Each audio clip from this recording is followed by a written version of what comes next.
Warm welcome to one and all present here. On behalf of JK Business School, I, Shivam Singh, is profusely joyful to welcome our guest speaker, Ms. Priyankur Priya Tiwari, who is currently working as a head HR, corporate and admin at Mitsubishi Electric India Private Limited. I would also like to welcome our director, sir, dean ma'am, faculties, and of course, students who are very excited about this session. Now, here is a brief introduction about Ms. Priyankur Priya Tiwari. Ms. Tiwari is the head HR at Mitsubishi Electric India. In her role, she is responsible for leading MEI's entire gamut of human resource and administration that include strategic HR, talent management, organization development, learning and development, compensations and benefit, employees relation, and also in administration. Ms. Tiwari has been a leader in human resource and administration for 2 decades with a focus on building the right ecosystem through unique intersection of strategy, talent, and culture. Being one of the first few employees when MEI initiated its operation in India in 2010, Ms. Tiwari's role was pivotal in transforming MEI from a 20 employee SIL organization to a 1,000 employee strong organization with a 4 business division in India, setting the HR function as a proactive employee-centric functions. She drove consistency by farming policy and setting processes leading to a transparency to talent management.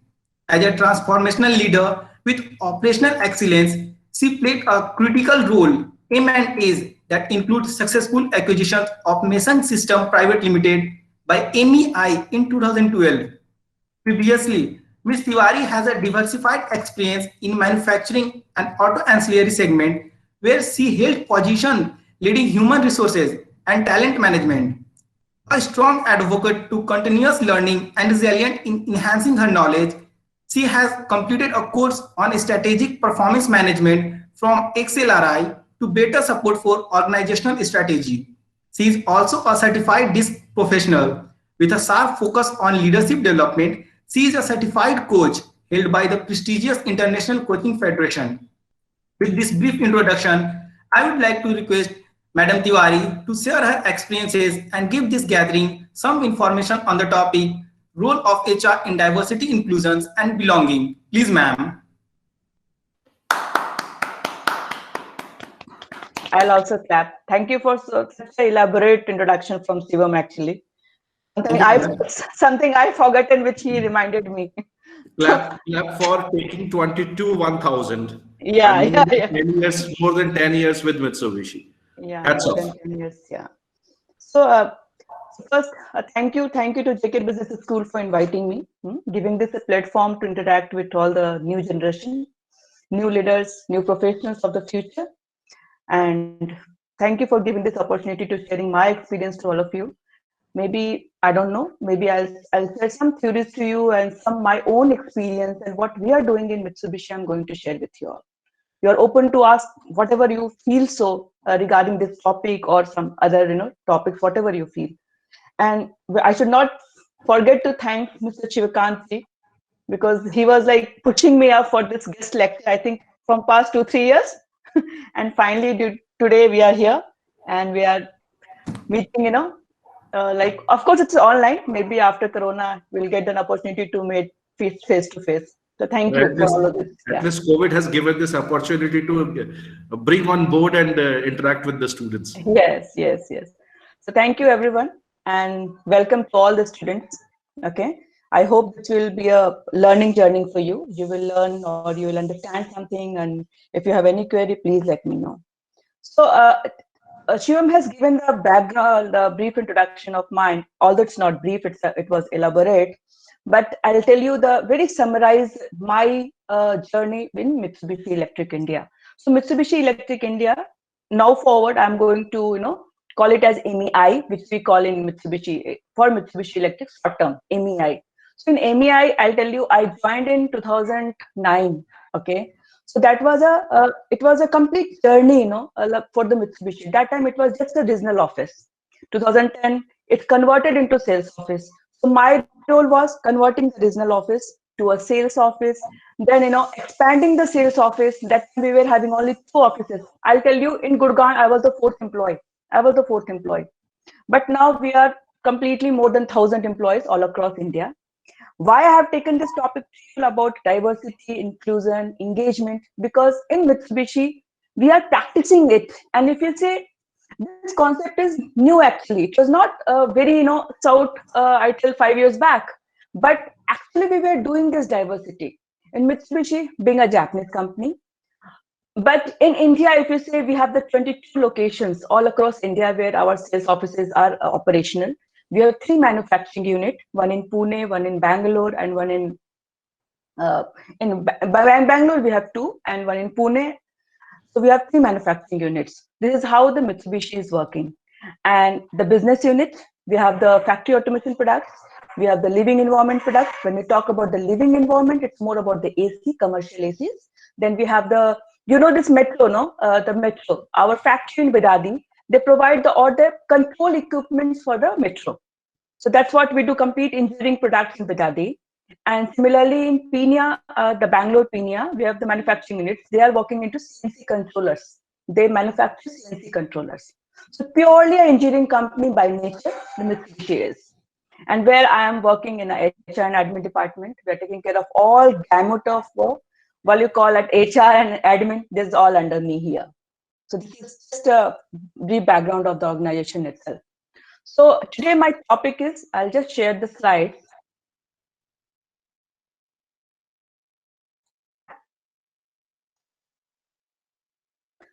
Is it visible to all? Yes, ma'am. 1 minute. Okay, is it visible to all? So the role of HR in diversity, inclusion, and belonging. This is the topic of the day for me. It's okay? Hello? Yes, ma'am. Yes, ma'am. Perfectly fine. Perfectly fine. Fine, no? Okay. Because I cannot see your faces, so I cannot make out because only screen is visible to me. Okay. So if you see,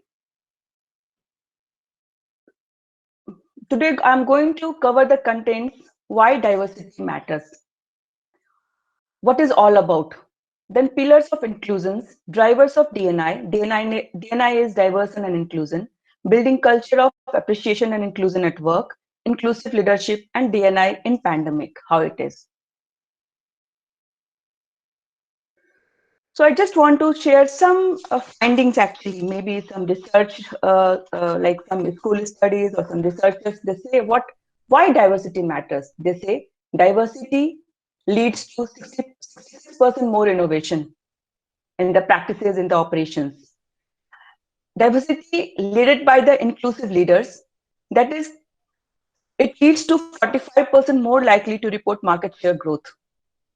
The inclusive leaders drives it. Then 2x employee engagement. Due to diversity, you have the motivated team, and that leads to the employee engagement double. Strong performance. At Fortune 500 companies with diverse leadership experience, higher innovation, market share growth, return on investment, employee engagement. And then it comes to what gender diversity. Companies with high level of gender diversity outperform by 35%. Representation in C-suite. If you have the gender diversity, 35% greater returns to shareholders. This is not what I am saying it. This is what the study says about it, about diversity. Job market, we have 67% job seeker consider workplace diversity an important factor when considering employment opportunities. Then workplace opinion, more than 50% of the current employees want their workplace to do more to increase the diversity. So now the question is, what is diversity? We talk about a lot about this diversity. What is diversity all about? Diversity is a fact. We cannot deny it. We all are diverse in nature. If in HR especially, we have learned about the individual differences. So individual differences is a human. But this itself is a diversity actually. But we have very defined diversity facts like generational facts, geographic, origin, religion, disability, sexual orientation, age, gender. These all are the diversity in itself. And this is how the diversity is defined. When you talk about generational, we know the baby boomers, Gen X, millennials, Gen Z, lot of different categories of people are coming under this. And everyone has a different priorities, different set of priorities. Everyone has a different driving factor actually. So if we talk about the baby boomers, they talk about, okay, no risk taking. They want to do the work in a very methodical and the process oriented. About the Gen X, they think, okay, let's do it. They're more of the result oriented. Millennials, they are a very fast forward group actually. They want everything like in the kitty. They're very progressive. Gen X, actually, they're more the career oriented. They don't believe in that stability and all. They want the opportunity. They want to go beyond it actually. Geographic, when you see, we have the all over India. Every region, every state has a different dynamics. People mindset, living style, talking style, understanding, delivering, everything is different. The origin, religion, we all very much know. The disability again, because now I'll tell you, in Mitsubishi also, earlier we were focusing on this diversity, but disability was not included. Now we are shout, I got a directive from Melco, that is our headquarter, to work on the disability, that we have to include the people with disability. We have to identify certain role in the organization where we can say that for this position, this type of disabled can be considered. So this type of things are coming up now. So this all leads to the diversity as a fact. Then diversity, then how the inclusion in the organization. So inclusion is a behavior. Diversity is a fact and inclusion is a behavior. Inclusive environment by recognizing, valuing, and leveraging different perspectives and background to drive results. So we have to understand the importance of the different diversity and how to be included, where to be included, and what type of support to be given to those people, to be feeling engaged or to have the sense of belongingness for the organization. Then we talk about equity, engagement, belonging. Actually, these all are the terms when you say equity in itself as equal opportunity. Engagement, belonging is in somehow it's the same word actually. Engagement, if you are engaged, you will care about it. You will work according to the requirement, and then the belongingness will come in. Automatically, that sense of belongingness will be inhibited. So this is the very brief discussion, very brief introduction of the terms diversity, inclusion, and equity, engagement, belonging.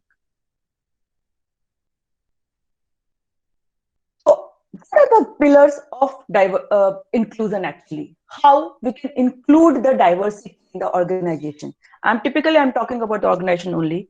So how this inclusion can be driven in the organization. We know the diversity, but there is a lot of bottleneck in the organization actually when we talk about the diversity and inclusion of the diversity, because you are very tuned to our requirements. We like to be in the same type of environment where we have delivered, where the success stories, and based on that success story we want to follow. But it's not. Now when you have to adopt and include the diversity, then we have to be this all four 7 pillars has to be considered. So the first one is access. What is this access? Access is something welcoming environment. We have to make a welcoming environment, create a welcoming environment in the organization to adopt this diversity. We have to be very clear that this diversity is a fact, and being a good organization, we have to be very open for this type of welcoming environment, this type of people to be inducted in organization with different diverse cultures, diverse physical presence, diverse interests, but we have to put them in the organization. That attitude is something more of of course being positive about the facts, to be open to take the risk actually. Choices, to have the better choice. Choice means you should know. We know what type of people are there in the market in terms of diverse. Because see, I'll tell you, diverse is nothing but who all are sitting on the board. We all are diverse in nature. Maybe we are in the North Indian, so regional is not there. But some diversity will be there in the other aspect. So the choice has to be made. Like what type of people we need here for this particular project, for this particular organization, for this particular function. Then partnership. We have to be open for the partnership. We have to be very open for the risk if it is there. Then communication. It should be led with a clear communication. Very clear. It can be the email form. It can be the process form. It can be the policy form. We have to be very clear in terms of the inclusion actually. Similarly, is backed. This has to be backed by the written down policy, and then opportunity. Very good opportunity should be let down and to be documented for this type of people to be included in the organization. So when we want, because see in the companies, I'll tell you, it's a very hard fact. When we talk about diversity, we have the policies about the diversity, but actually we are not doing it. Actually, we are not doing it. We, we are not doing it. When we say the opportunity, we say okay, you call for the people from all the region and people for particular particular reason or particular with a particular disability also we can consider, but when give them the bring them for the on the table for the recruitment or interviews, then they are not selected because there are the individual biasness are there. So we have to be open to give the opportunity actually, or we have to build a new success story with these all things. It's just a behavior change. It's completely a change management to include this type of diversity in the organization. It's not very common in India nowadays, but I'll tell you a lot of multinationals, majority of the multinationals are focusing on it. If I say the environment is also driving this type of initiative, a lot of organizations, lot of organizations are giving this as a one of the success factor for the one of the success factor for any organization to be good working place. How diverse is your workforce? How open you are to include the people? How, because when you are as an organization, when you are here in Mitsubishi, we talk about the social upbringing. It's not about the business. It's not about the profitability. We talk about how we are going to contribute to the society. So when you are talking to contribute to the society, that we have to help to lift the society also. How we are going to do it? We have to give the equal opportunity to the people on all the dynamics, all the diversity to be considered in the organization. Of course, the different positions, different role fitment has to be defined, to be chalked down. But of course, we have to be open to include all those people. This is how the inclusion works actually, and this is a practical problem we face in the organization: the mindset and past experience of the individuals and past preferences of the individuals. So this is all the limiting factor. Now we talk about the inclusion. What stops us? Very basic word is biasness. In MBA, maybe you have, I don't know about your syllabus, maybe you have already read about the biasness.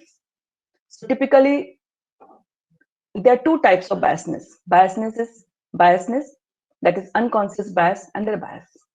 Bias is something judgment made in favor of or against a person, thing, or a group. So we already have a clear-cut judgment. We had a bias about the certain things.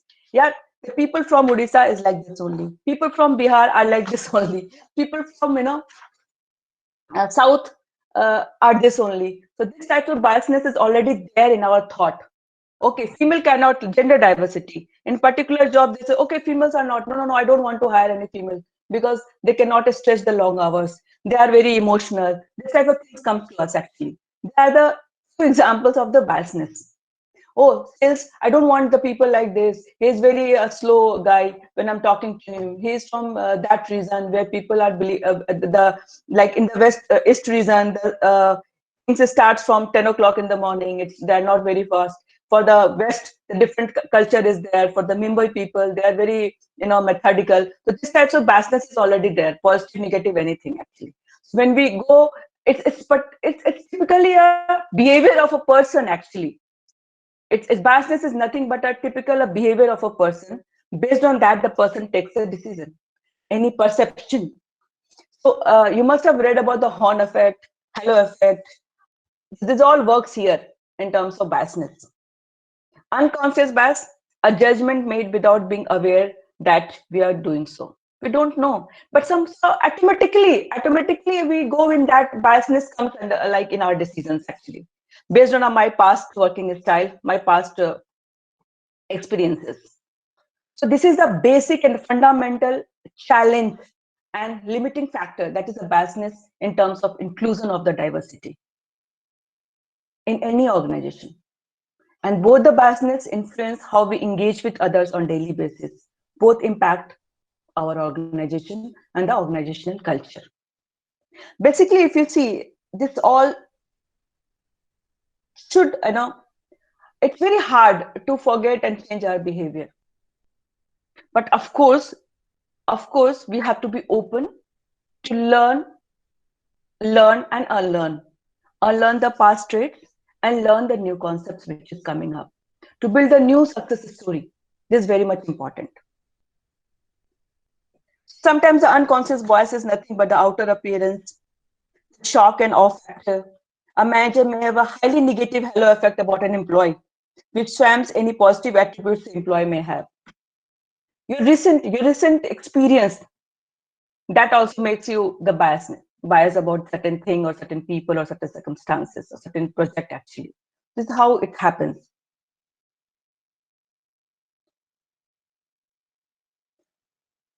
So any question till now? Anything from anybody?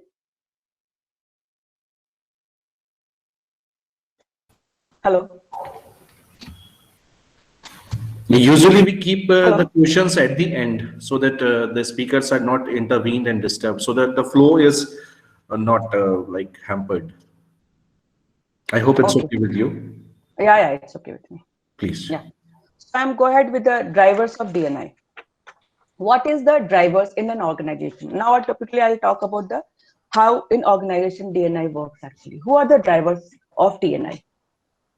Diversity and inclusion in the organization. C-suite or the HR. The top management like CEOs, CFOs, head, technical head, like who are the drivers or the HR? It's both. It's basically from the strategy part, top management has to be okay with it actually, because it impacts the company's brand and performance. And HR are the basic drivers of the DNI, because HR is responsible for the change management. HR is responsible for bringing the diversity, inclusion, and equity in the organization. The brand and performance, it's HR has to be a partner of building that brand of the organization in terms of this type of initiatives. It should be a top-down approach led by HR. It's very clear. And in Mitsubishi also we are doing the same, because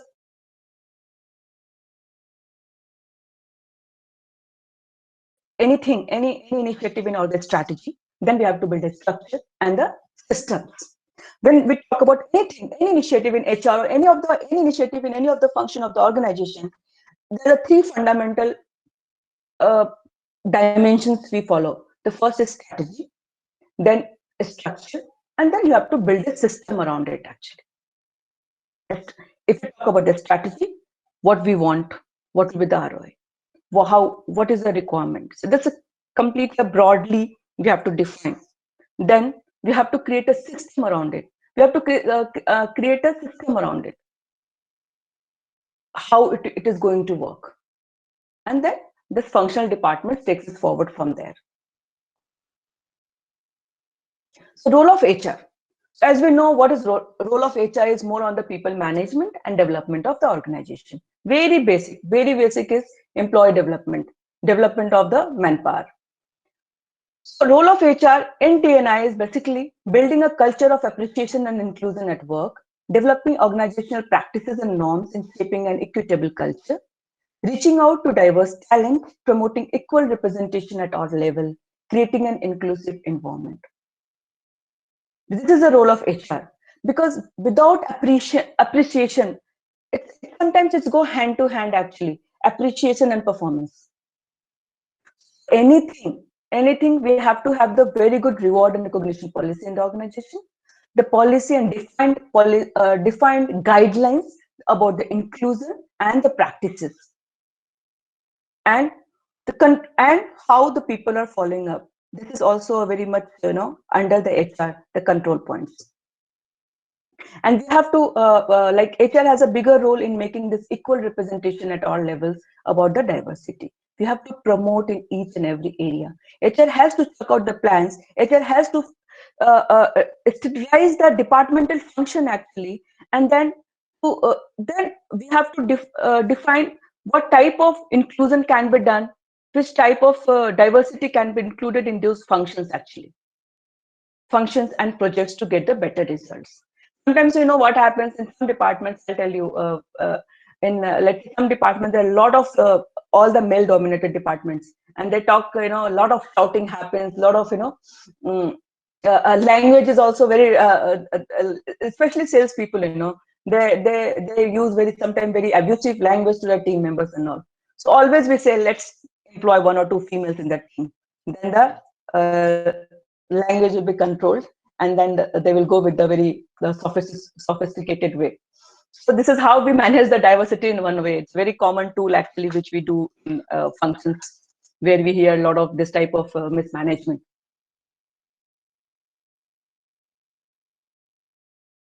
Now, as I told you, that in Mitsubishi we have employees all across India, almost 22 locations, Tier 1, Tier 2 cities, everywhere we have. I'll tell you, as an HR person, I feel sometimes when I joined Mitsubishi, I started meeting the people, recruiting the people, building the team. I found a lot of diversity.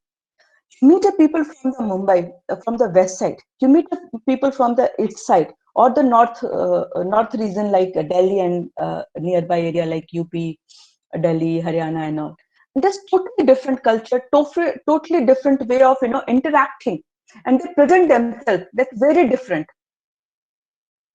The South, totally different culture. Handling the team also, the people also, it's very different in a way. So we have to sometimes customize our own behavior to deal with them, to respond to them, to listen to them actually. So, so, so India in itself, it's very diverse. The point is how to, now the focus is more on the inclusion of all those diversity. So what we do, in Mitsubishi, what we started actually, as we have the people, majority of our employees, if I'll say 30% is from South, 30% from, not 30%, 25% from West, rest from North. So now in the corporate office also, we try to hire the people, let's say in HR also, in accounts also, in the supply chain also, people from, particularly not only from the North area, people from the other states also. They are based out of Delhi, they can join us.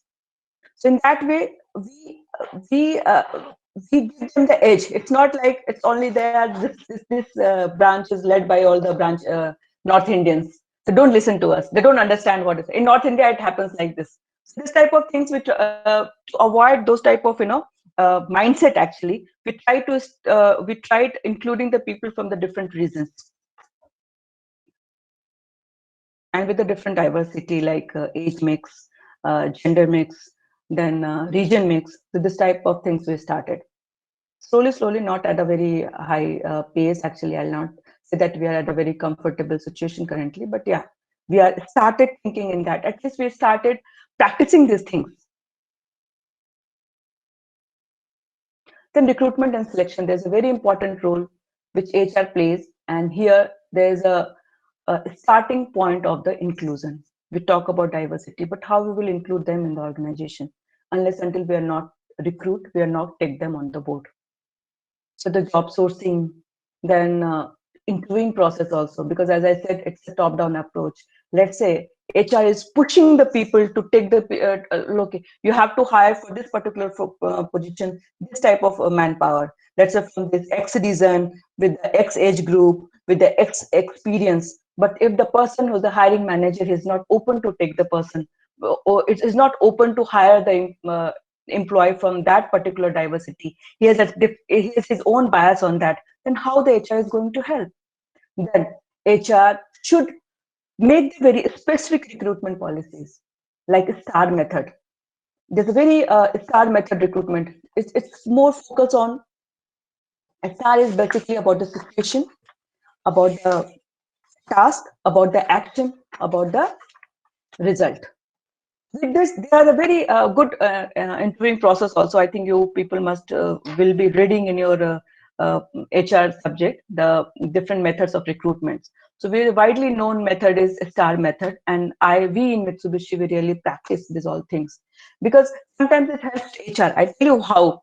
Because see, there are technical interviews. As I told you, Mitsubishi is purely a engineering company. We have the technical roles over there. Sometimes we don't know that technicality of the job. We don't know that technology, but we know how to rate the people. So we use this STAR method. We use the BEIs, like behavioral event interviews. We use the focus interview method, where we actually talk to the employee. We talk about their working experience. We talk about what tasks they performed, in what situation they performed, what action they have taken, and how the result came. What is their contribution in that particular job? This all gives a very good understanding about the employee, his contribution, his mindset, his attitude, his driving force. And accordingly, we'll find the culture fit or not. So these all things we put very clearly to the hiring manager, and we sit together and we talk on these points. So this avoids the some biasness, actually, the unconscious biasness also, the biasness also. And then in that way, we are trying to get to work towards diversity inclusion, and we're partnering with the hiring manager. We are guiding them with the right way to the judge people, not about their set biasness, based on their biasness, but typically with the contribution of the employee, with the basic fact contribution, the know-how, the experience, and the cultural fitment and attitude. That's the important part which we uh, we focus on in Mitsubishi on that part. And for that, for the recruitment and selection, HR is playing a very important role in this type of job roles, where we have decided the people from which reason, what disability, this all things actually. And somehow I'll not, but we are getting success also in some of the roles. Second is performance management. There's one of the very important part. Performance management as it's totally performance management, where the process says that it's a line manager rates the performance of an employee. In this process also, HR role is to measure the performance on the competencies user selection process. Measure the performance of an employee based on the KRAs. Measure to ensure the diverse employees have similar performance rating average as non-diverse employees. First, the process. First, the system starts. We have to give the total, support to line managers or the reporting managers, that how you are going to do the performance ratings, actually, how you are going to judge the people. Of course, it should not be your own biasness, but that has to be the set KRAs, and based on that, it has to be rated. And we have to, in the promotions also, in the development also, we have to take care that the diverse manpower has to be taken care of. It's not only the few of the people who are coming from the past who has a very good history in the organization. We are working with the top people. They are only rewarded, recognized in the organization. The people from the different diverse culture, diverse, with a different diversity, or so they all should get the equal opportunity in the organization. It's not like the boss is from North, so he's favoring his North Indian employee because he has ease in communicating with the employee. He has ease in have the be around with those people, so he can have get the good ratings to those, not to the others. That has to be totally KRA based, and the HR plays a very important role there with supporting the managers. And after getting the final result of the department appraisal, HR sits with them and then talk on these all parameters. Are we equally representing your data? Are giving the equal, representation from all the diverse nature of employees? Do you have what do you have? Have you given the ample consideration while finalizing the report on that part? See, every time it's good. A few people are really very good in the organization. They work very good. They are very good performers. But sometimes in our organization, I think you all have worked about the Belbin theory. So Belbin theory talks about nothing, but it's talk about that in every team we should have the different characters of people, like people who are a very task oriented, people who are a very good planning, people who are the person who can start it very nicely, and the person, some people who close it very nicely. Some people, they work in pressure, the high pressure, they work very well. So this type of mix of the team member you should have in a team to be successful with the different traits. See, all your team members are good in the planning. Then who is going to do the work? Who is going to drive this operation? So we should have people with the different driving forces, driving skills actually. That's the Belbin theory talks about. When we do the performance management also, we always guide the managers to please take care of this part. You have 5 top performers you have rated. On what criteria? How they are going to play a role in the future? What type of roles you see them in the future? How they are going to contribute in your own team? So this type of factors we put in whenever we get the ratings from the departments and all. This there where the HR roles come into play. Manager drivers for workforce is our one of the main criteria. They embrace the unique learning methods. Unique learning methods. When we talk about unique learning, it means in view of the diverse nature of workforce we have, what are the different drivers they have, seeing their diversity, seeing their behavior, need, whatever. So that has to be totally customized learning methods. Improve individual confidence, because when you give the equal opportunity to them, if you listen to them, if you have give the special attention to them, then the confidence level of the individual goes up, and then he will open up to talk to you. Then the engagement and belongingness also come up. Then generate organizational change, because this is all about a change management in the organization. I tell you, a change cannot happen in one day. In Mitsubishi, we have a logo like changes for better. About the compensation, of course, as I said earlier also, there has to be the proper reward system has to be in place. So no pay inequities between genders. A standardized compensation framework by industry-wise benchmarking, clear performance metrics to ensure unconscious biasness don't affect pay equity. Because see, everyone, whoever joins the organization, why we work in organization, the first driving force is the compensation. The basic need of an organization person is the base. Maslow's need hierarchy theory tells about the compensation, the basic food, shelter, and house. So it's all about the compensation. So this is the very basic things where we should avoid having inequities actually. So what in Mitsubishi we do about it? We go about the benchmarking. Every 3 years we go about the benchmarking of the company man in the organization. And based on that, based on the job roles, we define the compensation.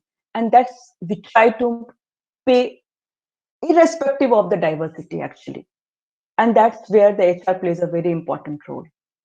Of course, when we when you will be in the system, when you'll see there's a diversity in the living standards also, because every city has a different inflation, different, so on that basis that compensation can vary, but that is also widely documented based on the cities, not based on the job roles and the person. In Mitsubishi, we have very clearly said same job, unique job role. We decide the unique job roles. Unique job roles has the range of the compensation, and whenever we hire the person, irrespective of the region, location, gender, disability, we pay that band of the compensation to the person. We try to make it very standardized and scientific, because as being a Japanese company, it has to be a process and a policy driven. Anytime we can question on that, and I have to justify on those parts. So for that reason, I made my system very clear. When we started in 2010, I'll tell you, we worked with the Hayes group of companies, and we did a job evaluation of each and every profile of Mitsubishi. And based on the job evaluation, we rated the job roles actually, the comparative placement in the organization, and based on that, we fix the compensation. In job evaluation, we never rate the person, we rate the job actually. And that's the reason every job has a minimum and a maximum range of the salary. Some starters in the job, some beginners in the job, someone who has a good experience in that particular jobs. That's how the salary varies. But range is fixed, and that we follow. And we try to avoid the inequities with this type of practices in the organization. Not learning and development. So here also we put opportunity to all employees.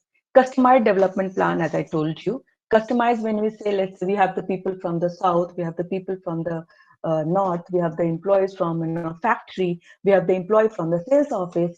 Everywhere there's a diversity actually. So based on the employee mix of that particular office, that particular location or the region, we prepare the development plans.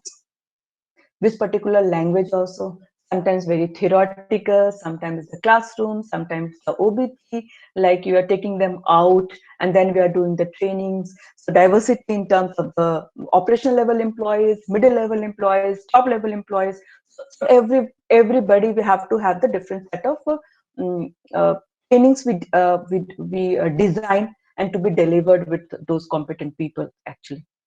Employees trained on the collaboration and inclusive team culture also. That's very important in the diversity and inclusion.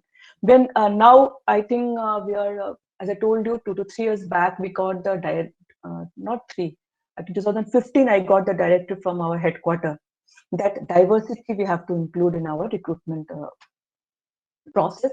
And we are audited every year actually. From the Japan, the team comes and they're auditing us on the diversity and inclusion part.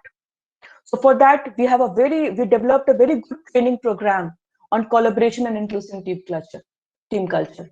How we are going to practice in day to day, how we have to change our behavior on that part actually. So it's a top-down approach in Mitsubishi, and it's backed by the strategy, as I told you.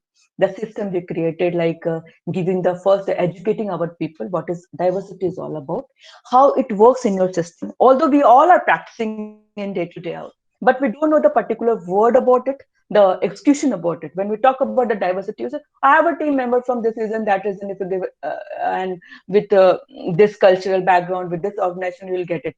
But with the diversity, when we started, mapping the people actually within the team, we found we are already doing the one or two sectors where we missed. That's the disability, I'll tell you.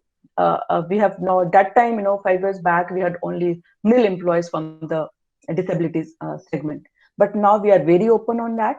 For the certain roles we identified in the organization, like the sitting jobs, and some jobs in the sales, or the sales also in the branches also, where the back support jobs, where we identified that this type of disable also, what type of disability can be considered, this type of complete document we have created, and based on that we are hiring the people.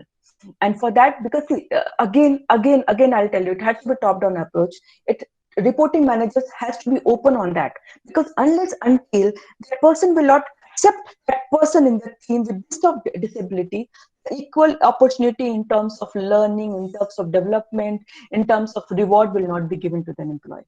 So for that, the basic fundamental, the foundation work, what we focused on in MEI is more on the learning and development. And we get the regular training to the managers also. Sometimes what we did, we worked on the train for trainers program. We identified 20 members from Mitsubishi, from the leadership roles actually, all across branches, and they were the trainers actually on this principle, for this diversity and inclusion topic. They become the trainers. They started sharing the knowledge to the people. Just online 1 hour training. They had the team. They're sharing what is this disabilities, how disabilities work all about, how does diversity work, what is our role, how we have to change our mindset, how we are going to include them. So this all things they started doing. Of course, I'll tell you what happens when we have this type of people on board with disability. We have to create a system also, like sitting arrangement, like some welfare activities for them only, because the person who has a disability in terms of their movement, then I cannot provide the same type of chairs to them. And we have to provide the same types of chairs on the location also, where that will be very close to this lift or cafeteria or some other. So this type of things also we have to set. We try to set up within the organization. Then if we are going to hire this person, this type of people, the workstations will be around this type of arrangement we need to do. So this is completely preparedness, and the learning and development in this regard we did all across the organization, and we keep on doing it. And communication, as we know, it's very important, formal, informal, that has to be very clear. And when the diversity started in like when we started like for the trainings and all, when we show any communication, we show the picture of the employees or the group of the people, try to have the people from all the area, like diverse representation of all the employees of all the location. This is one of the tools also we started. So when we say like some surveys there, or some like employees, some sample of employee, when we select for any of the activity, then we make sure that the people from the diverse culture has to be there. So it should not be from the one reason, one type of employee. In terms of everything, actually, the functions, locations, gender, this all we try to do. Then talent management, internal job posting, all a well-researched competency framework. So as I said, like we have this talent management or recruitment, whatever it has to be based on the clear-cut strategy and the systems. So in Mitsubishi, we have the competency framework. In competency framework, we build in the competencies for each and every level. Irrespective of the diversity, that competency has to be followed. So when we do the competency mapping or some trainings also, there's a gap in that on those competencies. So this type of work we do very rigorously. And this competency framework is very, very open for all our employees. We have the internet portal, like where we post it, and people, anyone can go and see it. Some employees come and ask, ma'am, that my next level will be like when I'll be, after next promotion, I want to be at this level. And you said this is the competency. Can you let me know at what level of my competency is? This type of also employees ask and give the queries actually. Although competency cannot be checked just by saying and talking. For that we do some assessment center we run some development center to have the competency checking.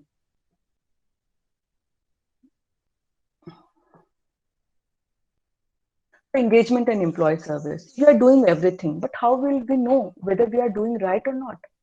How will we know what is the gap in our initiatives and how we are moving ahead? So for that, time to time, we run the survey. We try to, like 1 or 2 times, we have tried to have the third party survey members also, like Gallup and some Survey Monkey with theirs. And we do run some internal surveys also.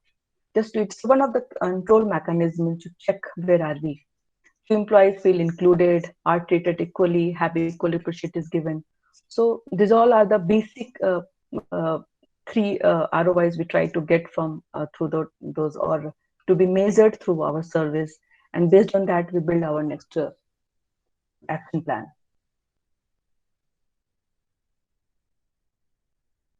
So as I say, and I'm repeating again and again, 1 minute.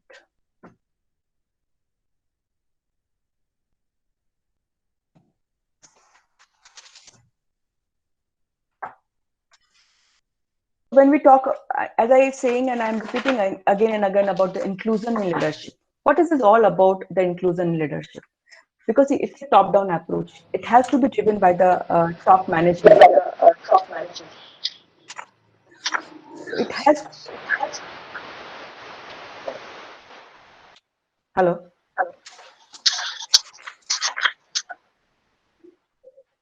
So inclusion in leadership is very important. You have to go on mute, please. Please carry on, ma'am. Yeah. So inclusion leadership is very important word actually in a leadership nowadays followed. So leadership is nothing. Leaders who are aware of their own biasness and preferences. actively seeks out and consider different views and perspectives to inform better decision making. They are the inclusive in leadership. They are the inclusive leaders actually. They should know what is their own biasness. We all are human, right? We all are human. We all have the strength, we all have the weakness. But when you are an organization, there is a demand that we have to go with it.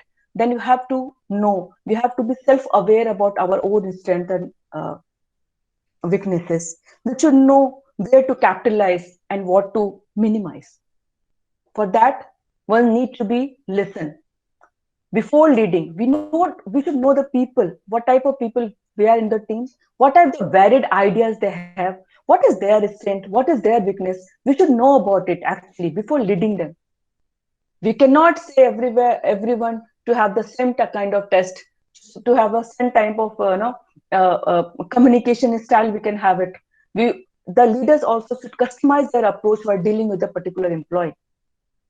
Encourage employees to speak up, to give your thoughts, ideas, create a safe environment for open and respectful communication. And leaders should develop openly the things like values of diversity, diversity of thoughts in achieving goals. So this is all about the inclusive leaders, which the inclusive leaders should be aware of their own self traits and the biasness. They should be very they should be listening. They should be very participative, believe in collaborative leadership, where each member should be asked and listened, and they should and their thought. Of course, the due importance should be given to their thoughts with the discussion wherever required. So that will give the employee a sense of belongingness and the engagement also.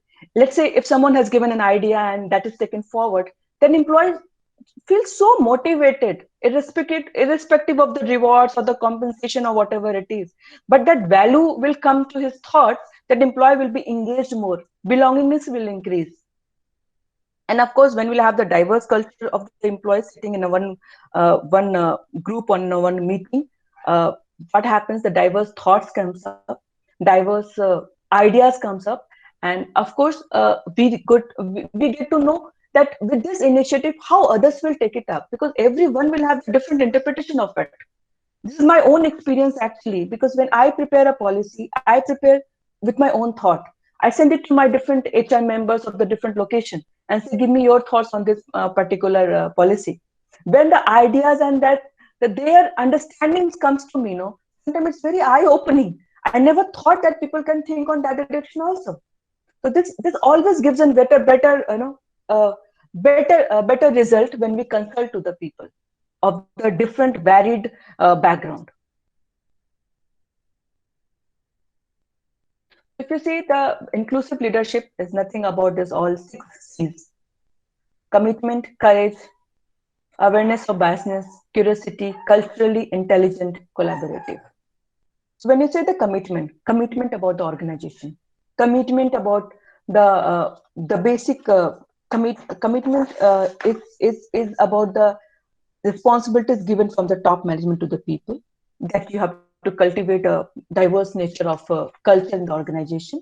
We have to take this change forward in the organization. You have to be at the driving seat. And that's the commitment an inclusive leader should have from the management side. Second, from the organization and the top to line, they should be committed to bring this change in the organization, to make this culture as a very positive sentiment around the organization. So that's the commitment an inclusive leaders should have. The courage to take the risk to bring this change. To awareness about the own biasness, as I said in the previous slide also, it's very important to know what is my weakness, what is my strength, what I need to change to deal with it, how I can change. Because sometimes changing behavior is not easy about the self also. Sometimes we try to have one traits of like our behaviors, we think and we try to understand, okay, I will not do it again. It will be, but next time when the same situation, that biasness come up automatically, because we have a risk of failure, because we have the success stories based on those things only. Now if we'll get any change, maybe I'll fail, maybe I'll not be able to deliver the desired result. So this type of fear comes from, and then fears leads to the biasness. So that also, it's very important that we have to go with it. We have to bring that change in the thought. Curiosity is more of the open-mindedness, a passion of learning and desire for exposure to different ideas. This is a curiosity actually. Have the risk taker. Let's see how it works. Let's try this also. So this is all about the curiosity and the motivation also towards that.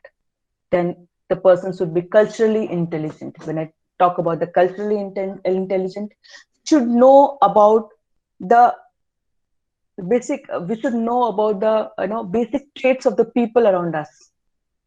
We should be socially intelligent. We should not have it is particularly, it is a beyond book knowledge. This comes only when we talk to more people. You will have more of the cultural intelligence on that part actually. This is not, it cannot come with a theory, it not come in the book. It's all your self own personality. You have to be social, you have to know the people, you have to talk much, you have to understand much, you have to ask for the thoughts, you have to ask for their mindset on that, and then accordingly you will know, the leaders will know more about the different variation, different diversity. Of course, the collaborative everywhere works, and here it's also very important. This collaboration of the different stakeholders, understanding them, talking to them, taking them all along. And if, let's say, if some idea is good, we have to acknowledge, reward. If something is not working, we have to always give a room for improvement. We have to keep the person motivated to come forward and keep on sharing the ideas. So this is how it works about the collaboration. So this 6C is very important for the inclusive leadership, which drives the diversity. In Mitsubishi, of course, we have as I said, that we have the competency framework. In competency frameworks is work around this also. If we talk about the change management, if we talk about the decision making, if we talk about the analytical thinking, so these factors also come in somehow in the broader terms. This all also comes into that, and we regularly check the people on that. Regularly we check the people, and accordingly we are taking them at a different level. And of course, the succession plan also, these all factors we take care of, because at certain levels we want the result that happens whenever the person moves upward, that this all factors comes in place actually. And this all are the factors we are going to play an important role in the further growth in the organization. So this is all about, and there's how the leadership work on it, how to improve the work and relationship within the company culture by conquering hidden biases. How a person can go with this hidden biases. As I said, this is a behavior. Behavior cannot go in a one day actually. We cannot say, I will not be biased from today. So it will not be that I will not be the bias. But we have a certain tools which we practice. We try to justify my action. We try to, and this tools is going to help good decisions actually based on some results or evidences like BEIs. BEIs is nothing but a behavior event interview. It's particularly about the behavior event interview, because you talk to the person, you understand the role in a particular job, what is his behavior into it, what he did, what was the driving force, what was something which he was having the limitation while doing it. When you ask about all these things, you'll know the person exactly. The drivers you will know, the attitude you will know, the intelligence you will know. Of course, the psychometric test also, it's a well-thought test. The people are using it. But personally, if you'll ask me, I prefer BEIs more rather than psychometric, because psychometric is sometimes it's very, very, very, very, because what happens, in coaching, in coaching, because I am a coach also. So there we taught that coaching you to take the decision, you can have the psychometric test. So that will help you to make the decision, but you cannot rely on the psychometric test actually, because sometimes it depends on the particular time, moment, mindset of an individual, and sometimes it's very misleading. So I personally don't believe much on the psychometric test. I believe on BEIs and the process adherence of the applicability of the BEIs and the focus interviews. My personal basic tool of judging the people and going ahead with this. Then process adherence, documentation, periodic audit, training and development. This all helps a leader to forego the biasness. You check the person, are the person is following the process or not. So you have the one tool to judge the person. What is his performance while doing this? What is his work style? Then how he does the documentation? How we can do the periodic audits to check the performance of the person on the way he works actually.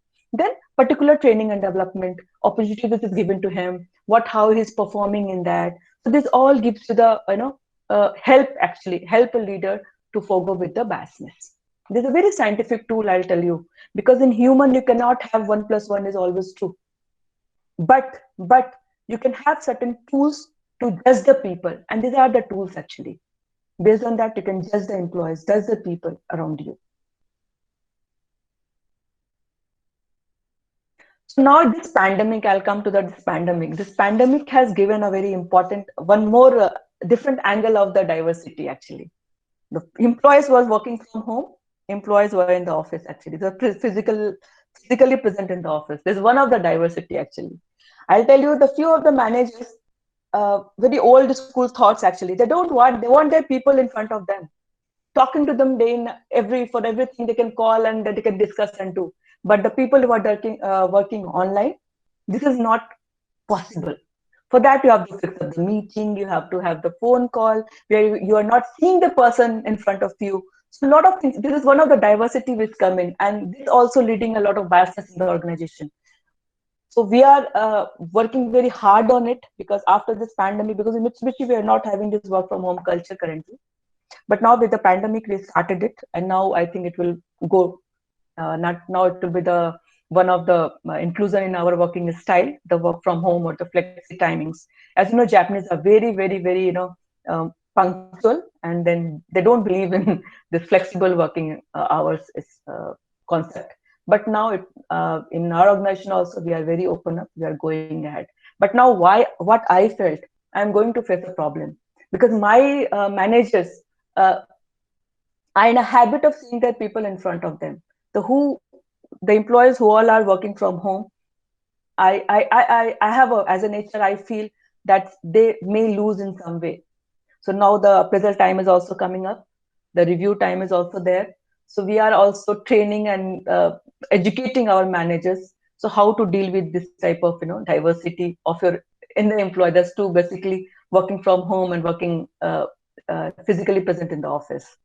So for this type of employees who are working from home, we are focusing on our managers to give the equal access to technology while flexible working.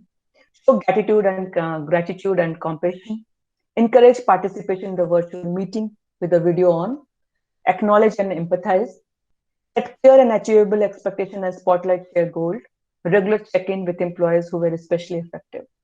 Whenever during the pandemic, whenever we had a meeting with the line managers and all, we always used to tell them, then please connect your team members on the regular basis. Check with them, how are their family members, and if they are working from like how they are taking their work ahead. Because see, the people who all are working from like every day coming to office and doing it, they're at home also. That environment is not there available for the work from home culture type, because it totally depends where you live, what type of you have a joint family or the single family. A lot of things are there in that. So we educated our line managers to encourage our employees to open up. If they have any problem, do share it. Because sometimes what happens, sometimes in a team meeting, the person is not very able to contribute much onto it. Maybe he has some personal issues. He is not comfortable at home, or maybe some problem with the technology. But the other side of the table, your boss is sitting there and saying, okay, he's not contributing, he's not doing, he's just enjoying his day. Even he's not available for the team meeting. This all things come up actually. So this is one of the diversity which the organizations are like Mitsubishi is facing, and we are working on that. At last, there's the last slide of my presentation. For a culturally diverse workforce to work as an effective organization, the understanding and celebration of differences must be ingrained and valued in the company culture. A well-managed diverse employee base is key to answering an equally increasing diverse market. So let's open for the D&I that will increase the belongingness in the organization. And in Mitsubishi, we have a very good, our logo says that's changes for better. So we are all open now. We are very open for this change, and we are trying to inbuild in our culture, day-to-day culture and the organization, one of the very important part. We are, even the disability part, we target to at least 3% of the job roles be given to the disabled, different disabled actually. This is how we are managing now, and we are trying to inculcate in the culture of Mitsubishi. Thank you. Okay, what an interesting session. Means I was just going back to my MBA days, reaching to HR domain then. Okay, Haritesh, question answers. Yeah. We have Dr. Mukul Jain, who joined later on. He is an expert of finance. Welcome, sir. Yeah, besides finance, I wear many hats also. Lot many things. I here also I am teaching a variety of subjects, so that let it not be a stereotype thing. I'm into HR. I take HR sessions also. In companies. Yeah. So in your syllabus, do you have the D&I for MBA students? Because I have not yeah, Priyankur, what we do, I take the session on diversity, leading by diversity, in which diversity awareness, the inclusion, awareness about the cultures, then how women are better leaders, how women lead differently. All these aspects I take about 2 sessions. And as you said, Dr. Meredith Belbin's team building, I make them do the exercise. There's an exercise, there's a very lovely exercise in which the unique qualities of every person in a team is taken out in that. So we do that exercise also, Dr. Meredith Belbin also. So we do that. Yeah. This Belbin theory is very close to my heart actually. I keep on teaching, telling to everybody. Because in organization it's very important. Then what happens? Then the student also comes to know about his own standing. That So the last section is very good. That what do you think you are? And after you finish your 8 sections, that cluster of 8 qualities, and when you finally see the evaluation, then you realize, oh my God, I was thinking I'm a chairperson, but I'm actually a finisher. I'm a completer. So he realizes this is actually what I am. So they find it very interesting actually. This batch has not gone through it. Will we start when I take my sessions on this, then they will go through this. Yeah. Thank you, Mehta. Thank you, Mr. Mehta. Okay, ma'am. So we'll start with the questionnaire session. So we do have some students who have some doubts. So I request students to please ask their questions. If you have any other questions, you can put that in the chat box. Aditya? Yeah. So good afternoon, ma'am. It's Aditya Saraswat here from PG1. Thank you so much, ma'am, for giving us such a content-rich lecture. And my question is, as now most of people are working from home, so don't you think it will decrease effectiveness in the personality traits of the people? As now more people are getting screen-friendly, not people-friendly. That is one of the very good question actually, and very relevant. When now we are talking to the people, I'll tell you, and people are very eager to come to office. They say we want to meet people, and that's very important actually. But whenever any organization this work from home is going to start, it's not going to start for first. Like we are in Mitsubishi, we are not in the IT company. We are the as I told you, we are very technology driven actually. So of course, work from home will be there. It has to be mixed to both of this. The work from home also, like few days you can work from home and few days you can come to office. When we'll have this corona, that will go up. Like I think it will take another 2 to 4 months. After that, we'll have the frequent team meetings. They will come to office in the team meetings, or some learning and development initiative when we are going to take, or some learning. We'll try to bring them on the board. of course, this is very important that people are feeling like losing that connect, and that sometimes it is creating a fear of an individual mind also. Now I have not met to my boss for long. I have not met with the five. We have not spoken to him. So I don't know how it is going to shape up. Sometimes I'll tell you very. I have one team member is very junior actually. He joined in January, and like from March this all lockdown started, and he stays in Noida, and he was using a very public transport. I said you work from home, not required. And he is in L&D, and he did lot of training he ran through this pandemic. The HR was actively working on during this dose due to this to arrange these trainings and all. But I'll tell you, every day, whether it is 6:30 or sometimes 10:30 in night, he used to send me his work report. I did this. One day I asked him, why you're sending me this report every day? I know what you're doing. Then he said, no, ma'am, I thought you should know what I am doing it. This is a very example, and most of the people are facing this type of things actually. I don't want that report. I know what you're doing, but the others, they want to know what the guys are doing, because this is completely a change management. So this is there. People are losing that connect, and especially those who are regularly coming to office earlier, and now they are forced to be at home and they're not coming to office. This is there. The connect is, but we are trying to gap that bridge with the frequent team meetings actually. Sometimes as an HR also, we try to have some 1 hour session or 2 hour session on some topics actually. So what we noticed that training is for 45 minutes, and the 30 minutes is more about knowing the people, their well-being, how they are, what is any experience if they want to share with us, any problems. So this is what we are doing actually. Yeah. Okay, thank you so much, ma'am. Thank you. Good afternoon, ma'am. Ma'am, actually, I have one question. Ma'am, what value does diversity of all types bring to organizations? Diversity brings I tell you, diversity is like a different taste in your food. So it's diversity is tell you the different experiences actually.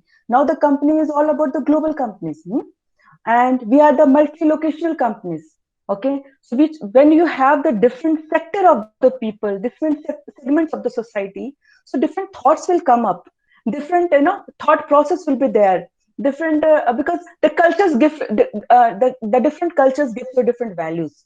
Okay, so this all comes in one platform, and where we take the decision while talking to all diverse people together. So I think that plays a very important role, and very successful in approach also. Okay, ma'am. Thank you. Ma'am, there's a question in a chat box from Tanya Singh. Is the leadership team committed to diversity? Committed is a very strong word, Tanya. Commitment, of course, we say they have to be committed actually. But in organization commitment, see, it cannot come in one day. No, I told you that is a change management. We say we are committed, we will do it. But actually, are we doing it? HR told me that you have to take the people from this. I'm going to give you this type of candidates to be hired for this profile. But if that person is not willing to hire, then he will say, okay, every time he will keep on rejecting the person. But commitment, of course, I'll give it a different angle also. The commitment comes, of course, because as I told you that the strategy and the system. So when we fix a strategy in this department, we have to have 2 people from this type of reason, 2 reasons, or 2 people from this background, like on the disability, like with a minor disability that person has. So this person can be accommodated here. And that will put the KRA and the target, then the commitments comes in picture. But commitment, we cannot say that committed, because this is a very strong word. And I really don't say that when we say you have to be committed, the other side will be committed for this. This is a behavior. Very practical thing I'm telling you.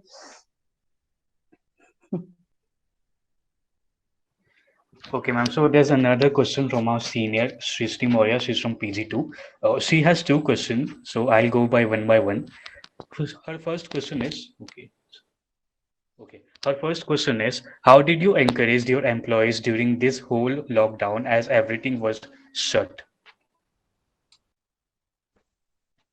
See, when of course, there was a very tough time. But why, how we motivated the employee and how we kept them engaged, I'll tell you.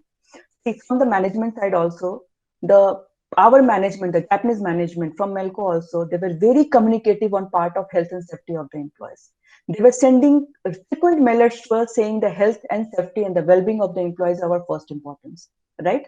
The second part is there were a lot of fear also was there that time in the market, the fear in terms of your health aspects, fear in terms of your financial, that time appraisal cycle was also on. So a lot of things were there. For that, we were very communicative to the employee in terms of the mailers, in terms of the frequent meetings.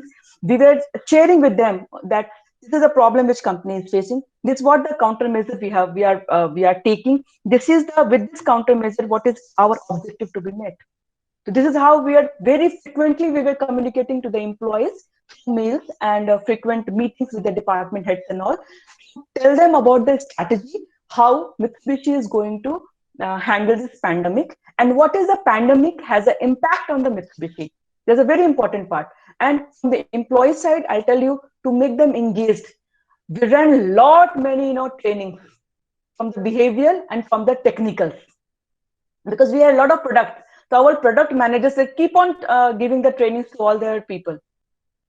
So just to make them aware what the new products are coming, what products we have currently, what is the technicalities. So a lot of training and we ran, and from HR also we ran a lot of employee engagement activities where we not only employees we included their family members also, their kids also. So training, engagement, and the knowledge, know-how. So these were the three things which we did rigorously actually during this phase today with the employees. So I was very jokingly, I used to say that the doctors and that this police forces are working on the road during this pandemic, and HR in the organization, they are handling this issue in all the ways.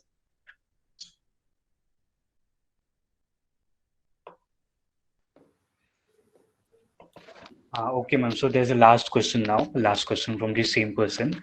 Plus now when everything is open, how are you managing with the employees to get previous years along with this year's work?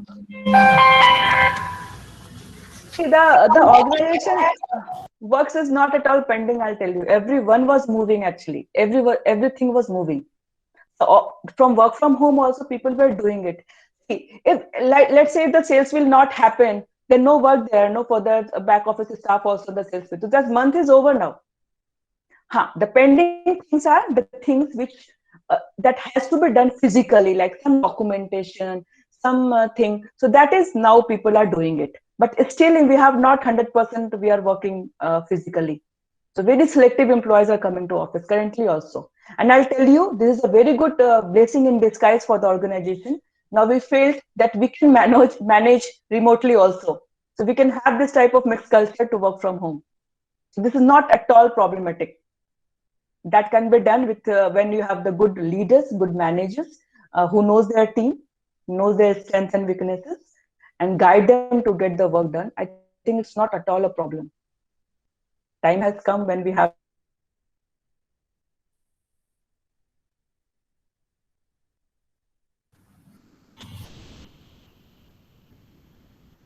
Haritesh, any other question? No, sir. Mehta sir, any question? Yeah. Remember, I just kept on a point coming to my mind that Japanese are very entirely a different category of people to work. They are fiercely homogeneous also, and though there's a sprinkling of immigrant population there, and they have very unhappy working hours there. There's a disease, what they call it, karoshi. That's a heart attack. People die by a heart attack by stress. Now, Indians are very different people. They're also very hardworking people. So how is the amalgamation of culture of theirs and ours? Have they managed it? You all have managed it in what manner? Are they forcing those issues there, or have they compromised, which seems very difficult? So how have you all amalgamated the culture of Japan and India and other people along with it to work? I'll tell you, Mehta-san, actually in Mitsubishi, we have almost 35 Japanese working here. Okay. And they are all heading the departments. Okay. So, and for everything, we are going to them to take the decisions and all. But for very good thing is that Japanese, and especially in my organization, I have seen it, they're not forcing much on it actually. They're not at all forcing. They respect our timeline. Of course, their job requirement is there. They want that to be done. But you know, Indians are even more forceful, I'll tell you. They will say, I want this work to be done by today.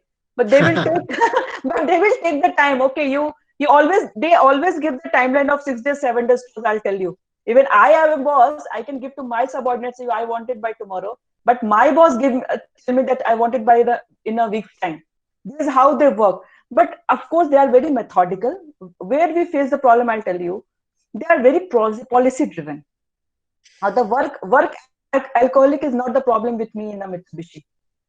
This is not a problem, I'll tell you. They are very supportive and understanding. And recent one example, I want to answer this question of yours. The recent one example is we are planning to have one manufacturing unit actually for one of our BU. So they wanted a Japanese translator. Okay. So I said, okay, we have a lot of Indian Japanese translator also. And they said, we want some Japanese working in India. They was not wanting any expatriates, but Japanese working in India to have it.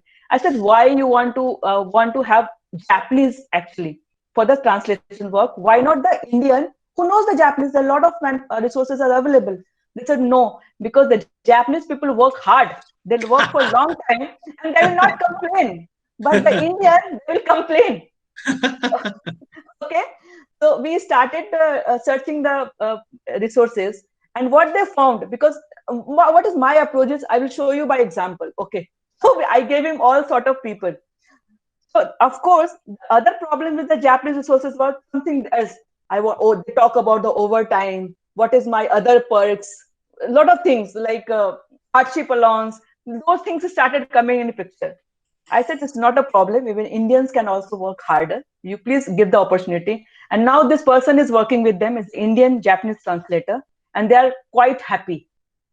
Quite happy. This is how sometimes we solve it out, and not of much problem on that front. The only one problem which we face, Mr. Mehta, which I feel, because in India, a lot of things are chalta hai, ho jayega type. They don't understand the ho jayega. They want the document. And document doge, so they will say, okay, where is the policy? Give me something from the ministry side, something from the law side. You know how complicated is our law. Yes. What we are doing, what law says is very, like, a lot of hidden things, unexplained things are there actually. So there we face problem, and that is real pain which we face, I'll tell you. Yeah, I know that. That's true. And how open are they to see the diversity doesn't finish with gender so easily. It is LGBTQIA+++. There are such categories there. So are they open to all these, that anybody can work? There's no issues there working on this. Do you find it problematic working with all these variety of people coming to the organization?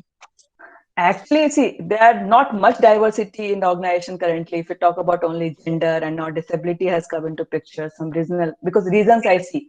See, the very practical front, we talk about diversity. So we hired, you have the North Indian boss. We got something South Indian from the Chennai side or the remote area of there. So communication is a problem. So wahan pe to the fitment issue comes in. So a lot of other dynamics comes in. So that's there. And Japanese, but I think the Mitsubishi, our Melco culture has changed now. So now I think someone has some very bad experience there, some stress due to a lot of people have complained medically, and some have. So now they are coming on flexible on that part.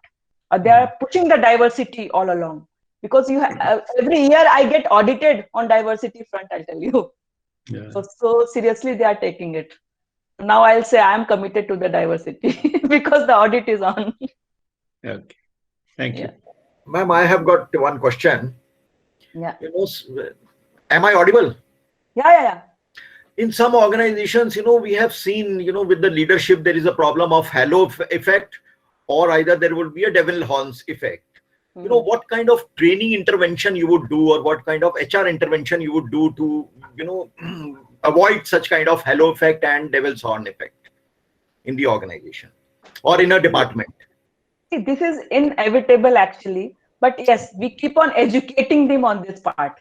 We keep on educating them, and whenever, let's say, appraisal comes in, let's say some review parameters comes in, someone complains about the in between of the year, like about the performance and all. So what we do, we run the performance improvement plan. When we have the interviews, then we use this, that focus interview, the chronological sequence of the situation they have to build in if they're coming on that part to us, any complaint to HR on that front. Sometimes it's very obvious to see during the appraisal time actually. For the appraisal, we always go with the complete KRA that we fixed this year, like in beginning of the financial year. We have the mid-year review on those KRAs, and then we get the end result. Of course, I will not say we know 100% we get the success on that, but something we take care, like 80-85%, so we take care on that with those type of measurement criteria actually. Okay. Thank you. Because in the behavior, not everything comes on paper.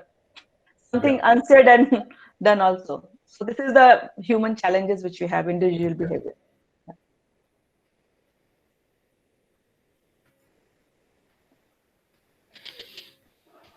Can we move on to vote of thanks part? Haritesh, I think questions are over. Yes, sir. Questions are over. Okay. Please, Shalini. Okay. Good afternoon to one and all present here. I, Shalini Gupta from PG1, on behalf of whole JK Business School fraternity, am highly obliged to thank our guest speaker, Ms. Priyankur Priya Tiwari, for giving us this precious time and to enlighten us with their insightful information on diversity, inclusion, recruitment, selection, and many more. I would also like to say thanks to the students for making this session as interactive as possible.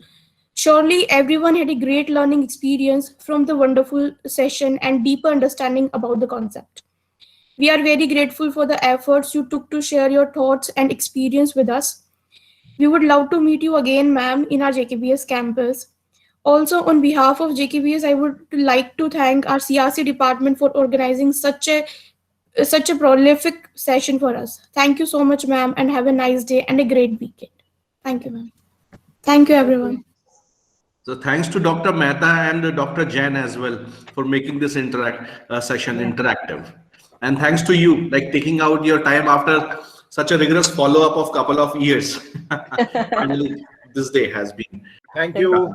Thank you, ma'am. Okay. Thank you. Thank you, Priya. Thank you, Priyaji. Thank you. Thank you so much. Thank you, Mehta sir. Thank you, Jain sir. Thank you, everyone. Thank you, Shivkanji. Thank you. Good job, guys. Three of you, Haritesh, Shalini, and our new student in this. Shivam. Yeah, Shivam. Good job. Shivam, yes. Good job. Thank you.